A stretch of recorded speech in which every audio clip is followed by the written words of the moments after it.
So it's the middle of the bye week, but USC's football practice still goes on. And what if I told you that in Lincoln Riley's first 3 seasons at Oklahoma, he lost in the month of October, but those teams still went on to the college football playoffs? That is what's coming up next on Locked On USC. You are Locked On Trojans, your daily podcast on the USC Trojans, part of the Locked On Podcast Network, your team every day.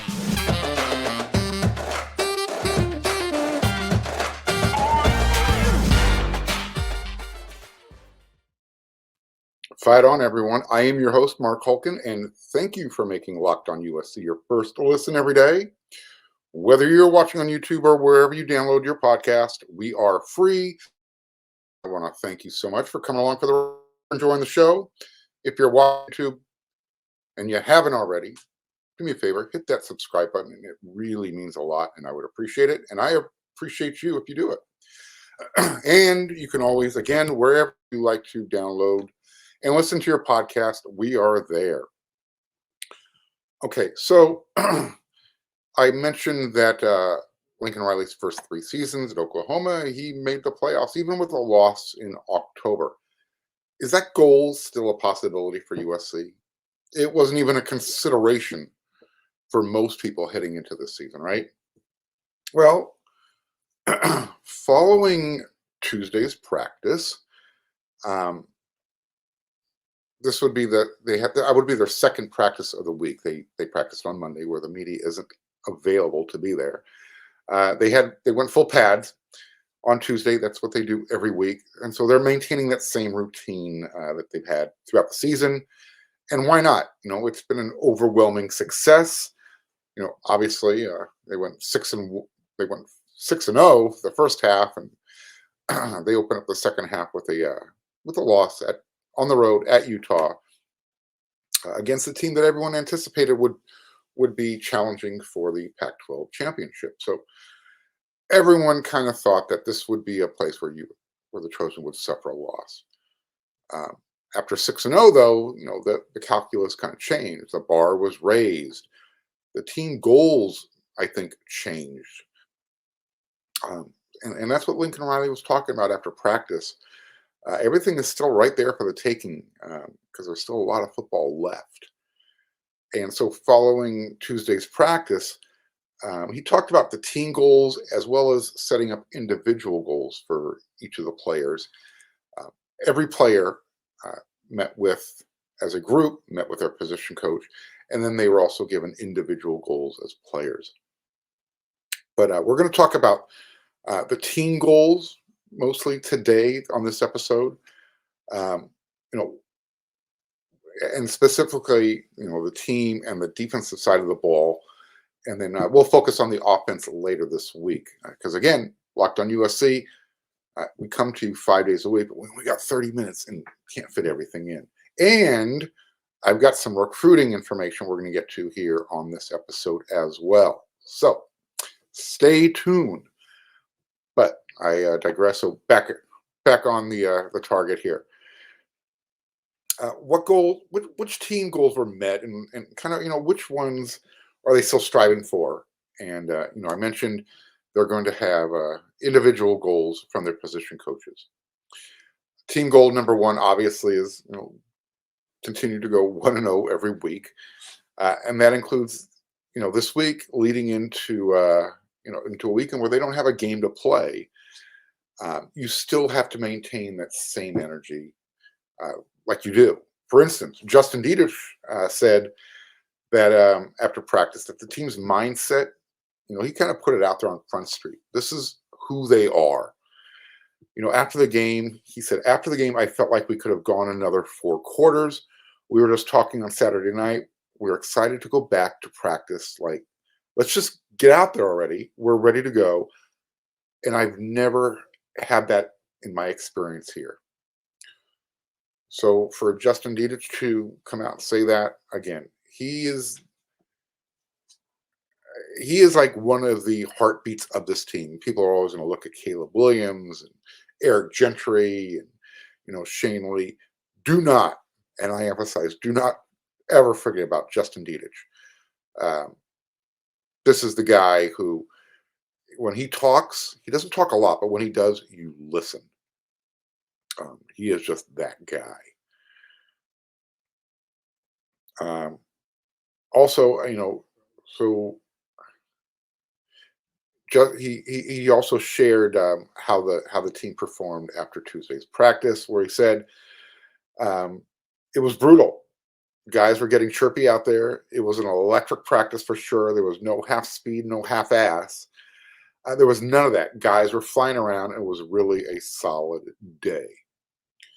So that's that's great to hear. You know, they they might have been a little slow going to practice on Tuesday. Understandable. Again, it's a bye week. Not a lot of not a lot to look forward to as far as a game this weekend. So once things got going, you got the pads on, people are hitting. Obviously, the juices start flowing, and I think that's what Justin was reflecting or referring to. So again, you keep those pull pads on, you keep the energy going, physicality. That's going to stay ramped up. Riley did say, even though it's a bye week and you want to keep the physicality and maintaining that same routine, they're going to be smart about it. You don't want guys, getting injured this week. You already lost a couple players in the past game, and he did say that Jordan Addison and Eric Gentry are considered day to day and will be reevaluated. But he also did say that he doesn't think that it's anything long term for either one of them. We'll grind them back to recovery, and we're probably fortunate that we're not playing this week. So as everyone has probably figured out by now with Lincoln Riley, he keeps his cards close to his vest. He doesn't like to talk about injuries. So I'm going to translate what he really meant. If there was a game this week, those guys aren't playing. So again, it's a good thing that they have a bye week. But one of the benefits is, and you hate to say it like this, but it is what it is. Next man up mentality. And so that's why a lot of the 2s and 3s are, getting a ton of reps this week who haven't seen a lot of game action. This is the week where you want to prove to the coaching staff, hey, put me in the rotation, coach. I think team goal number 2 has been met. The change of culture. It's evident. It's undeniable. You saw it near the end of the game in the fourth quarter when Eric Gentry, coming back on the field during that timeout. That's just, Lincoln Riley said, that's just this team. It doesn't surprise me at all. He's one of about 50 guys that would have done that. The guys just care about winning. They care about each other. So that's all you need to know. You saw it in a picture with Eric Gentry hopping on the field. I try and talk about it. Lincoln Riley tries to talk about it. By now, if you don't believe it, get off the bandwagon, because that's who this team is.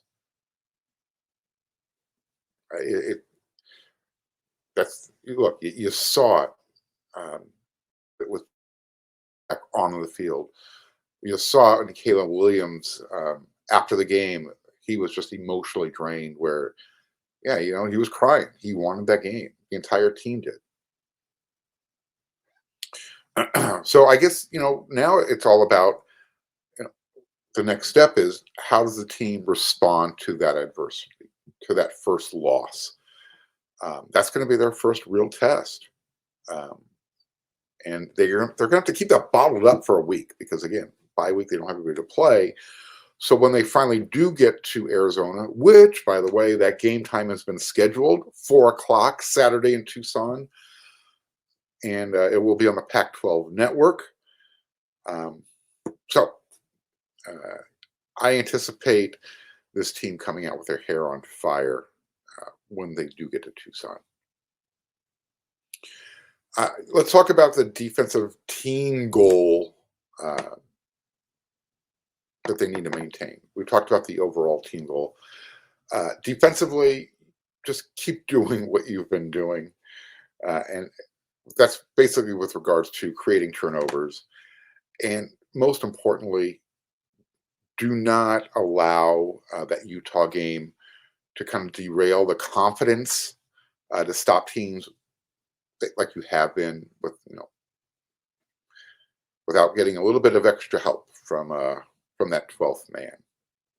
Sorry, had an itch, had to get rid of it.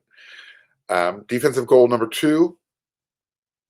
On the whole, keep the pressure on the quarterback, and the Russians just get more consistent. The tackling and the pass rush kind of abandoned the Utah game. Credit to Utah, but Coach Riley said after practice that the number one thing we didn't do well in that game was tackle. The unfortunate thing that's been a strength of our defense in the first 6 games, there has not been a lot of yards after contact.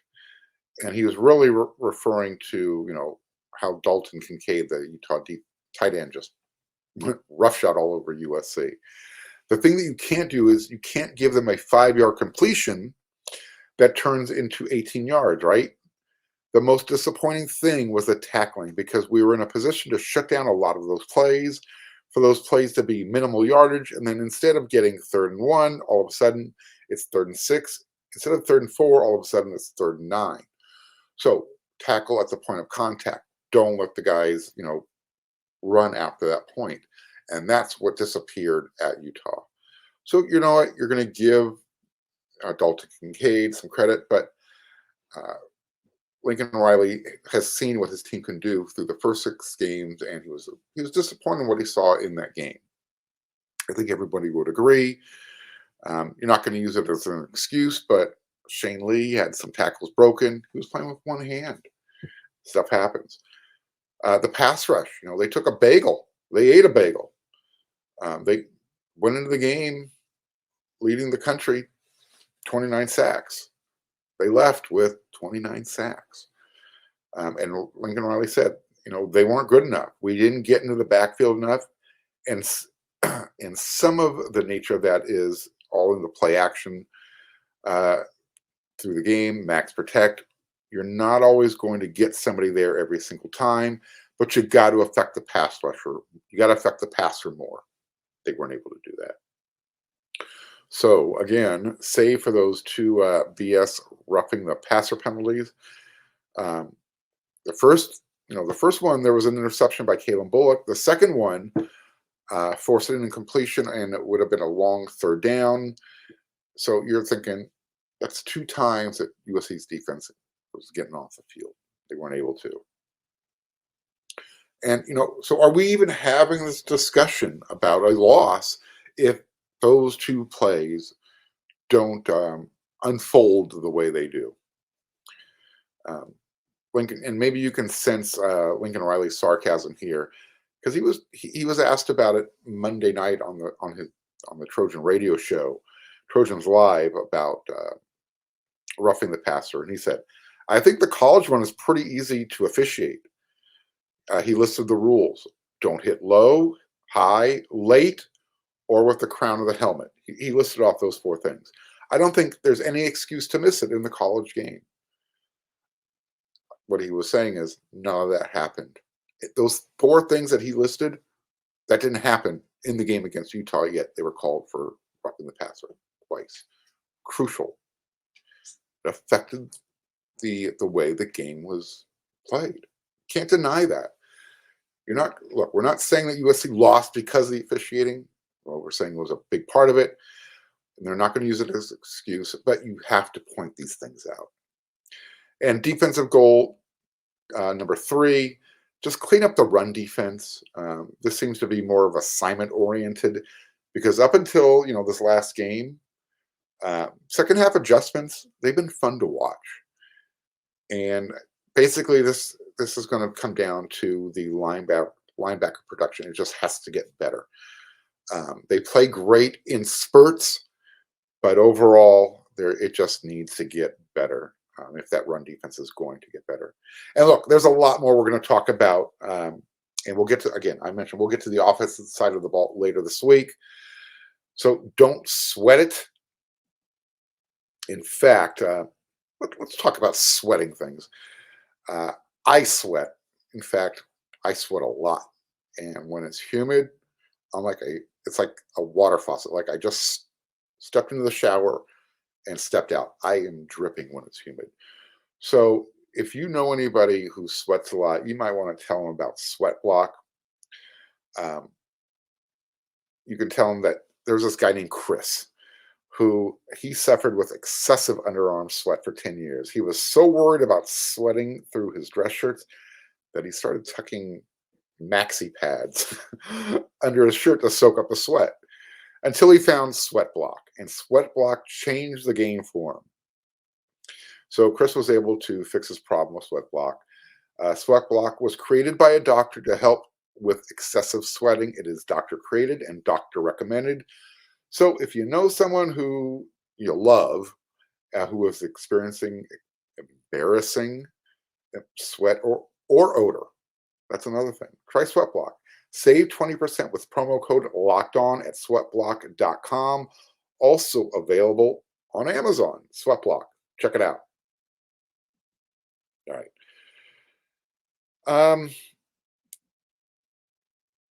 One other thing we want to talk about here, what Lincoln spoke about after practice was individual goals. And I'm not going to spend a whole long time on individual goals because that's the type of stuff that, well, I'll get to that here momentarily. Look, there's no I in team. And everybody hates hearing that because, so, well, there's an M and an E, and that's true. And you need to have individual goals that help benefit the team aspirations. So when the team broke down with their position coaches, each player met with his position coach as well to get some individual stuff broken down for them. It's that symbiotic relationship. You need to have individual goals working in concert with the team goals. Think of it this way.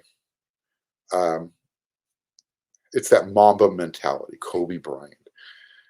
Everybody should focus on things to make themselves better because in the end, the big picture, the team is going to be better. So Lincoln Riley said that one thing we're big on are goals for every player on the team individually, not just a generic improve. It's specific details for every player, things that we want them to get accomplished. We meet with every player, we go through it, we set the goal, we set the plan for the week, and then we expect it to get done. We need to be a much better football team and a lot better individual players when we get back to practice. So I'm going to throw these rhetorical questions out there, and I want you, the listener, to give me the feedback. What you think these specific players, where you think they need to be individually coached up. So, what do you think Corey Foreman's fortune cookie said when he sat down with Roy Manning? Or how about Kalen Bullock when he sat down with his position coach, Alex Grinch, defensive coordinator, but Grinch works with the safeties. How about Shane Lee when he sat down with Brian Odom, linebacker? What do you think Tuli Tuiapelotu needs to work on individually? I can offer some, my opinion. Kalen needs to be a little bit more consistent with his tackling. I don't think anybody would disagree with that. He is a tremendous ball hawk. By the way, I think he leads the country with return yards and interceptions. Now, 92 of that came on a pick six at the beginning of the year, but that's just a little stat to throw out there. Shane Lee, he needs to get healthy. I think his biggest weakness is pass coverage. He's not the most fleet of foot guy, not the fastest guy out there. But when healthy, he's a tackling machine and great in run support. So get healthy, improve pass coverage. That might be a little bit more of a read and react type of thing. As far as what I'm offering to Tuli, just stay mad. Just get after it. You had statistically, you had a poor game against Utah. Whatever the case might be, make Arizona pay for it. And you're probably not going to get a whole lot of public stuff for the individuals, because that's where the constructive criticism comes in, and that's where it gets real when the coaches and the players have their one-on-ones. So again, I'm not going to spend a whole lot of time on the individual stuff.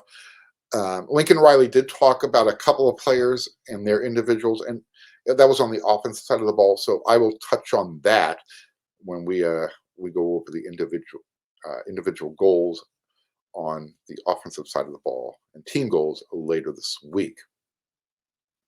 So you're going to stay linked in with Locked On USC 5 days a week if you want to get that information, because you also want to get over to LinkedIn if you're going to be hiring anybody.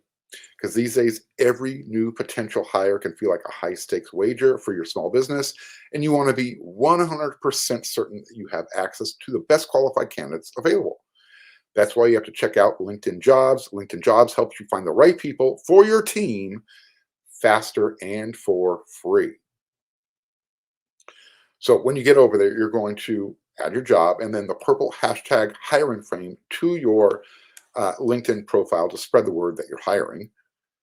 They have simple tools like screening questions that make it easy to focus on candidates with just the right skills and experience so you can quickly prioritize. It's why small businesses rate LinkedIn Jobs #1 in delivering quality hires versus the leading competitors.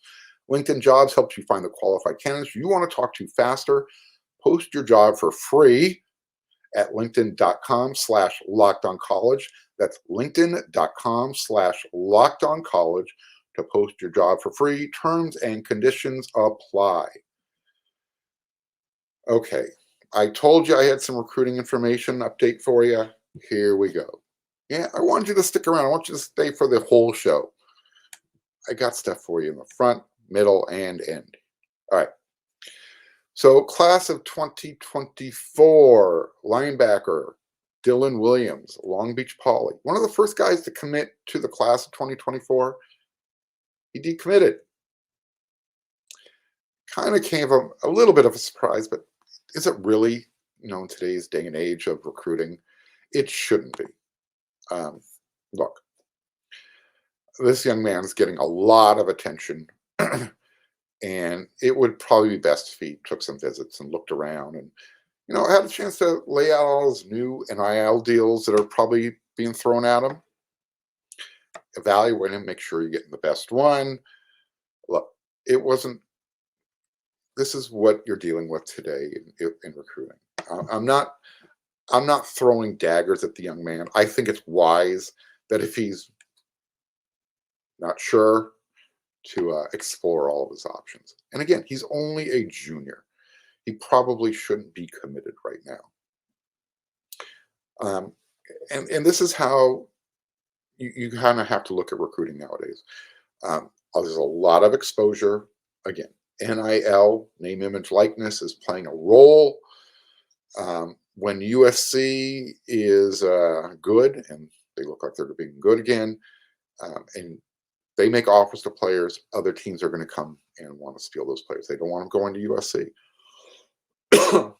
I guess what's a little disappointing, if you want to use that front term, it wasn't too long ago, excuse me, that Dylan was telling Sam Green, the defensive tackle from back east, to get on board and join USC's train, the recruiting class. And he did. And then all of a sudden, a week and a half, 2 weeks later, Dylan Williams was like, I'm going to explore my options. So that's how recruiting works now. Everybody's going to have to get used to it.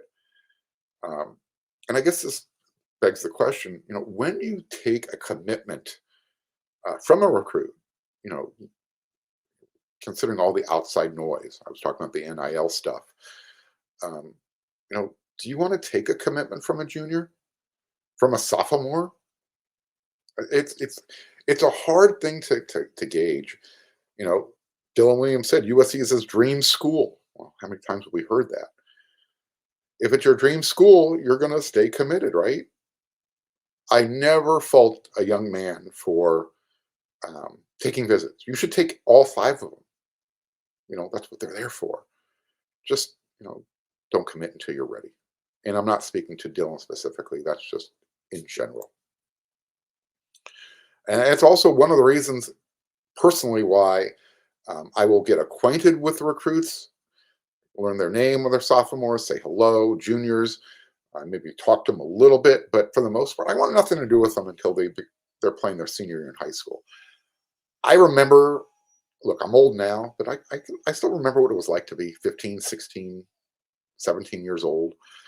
Got a lot going on in your life, and you change your mind a lot. It's just the way it is. There's other recruiting news, a little bit more positive. USC is pushing really hard for Roderick Pleasant, the speedster cornerback at Gardena Serra. By the way, just to let you know how fast this young man is, he finished second in the state 100 when he and Damani Jackson raced against each other. Damani Jackson, freshman at USC. Imagine those two in the same defensive backfield at USC. Yikes. I mean, talk about some speed, right? Damani is a football player who is very fast. Roderick Pleasant is also a football player who runs track. He is an Olympic sprinter. I mean, he's got that type of ability. And USC's track coach, Quincy Watts, is after him as well. So I think the feeling is that Roderick will eventually choose USC because they're coming after him hard. But there's some competition for him out there. Cal, Berkeley, most notably, they were the first team to offer. They saw his ability, his skill set, and never forget, the first team to make an offer, that means a lot to a player, regardless of how sought after you are. Being that first means a lot. So never count out Cal. And Justin Wilcox is a defensive-minded coach, so you never know. But again, I think that's a positive thing with USC coming after hard. They're making Roderick a priority, so that's always a good thing. Caleb Lemieux, the offensive tackle prospect from out of the state of Arizona. Nothing new here. However, I'm going to say maybe sooner rather than later. Wink, wink. I haven't heard anything from the Caleb Lemieux camp. Just kind of stuff floating around out there. Mateo Ungalele. This is me. I kind of just get the sense that he wants to play out of state, kind of like his older brother, DJ, who's at Clemson quarterback. He sees how successful he's playing this season. Nothing more than that. This has nothing to do with USC. It's not like USC is not making him a priority, because they are. It's just a gut feeling. Hopefully I'm wrong. I really hope I'm wrong. But again, that's just something, the way it's kind of playing out for me. Now, there is a lot of recruiting stuff going on over there on WeAreSC. I mentioned this before. I'm going to say it again. You want to get some of the golden nugget stuff that Scott Schrader, our recruiting guru over there, is passing out? We've got a subscription special, $10 for the entire year. So you pay $10 now, you get it through 2023. Go check it out. Great deal. But as always, you're going to be here at Locked On USC first, because we are free, and why not, right? You can go fill in. You want some good written content, that's where you go afterwards. All right, I'll be back again for another episode tomorrow, and it might even be a crossover crosstalk with Utah. I'm going to give them a chance to rub my nose in it after they were able to pull out that win. So we'll see what happens. We've got it on the schedule. And again, I did say we will talk about the USC offensive team goals and individual goals later this week. So hope you enjoyed the show. We'll be back again. Until then, you know what to do.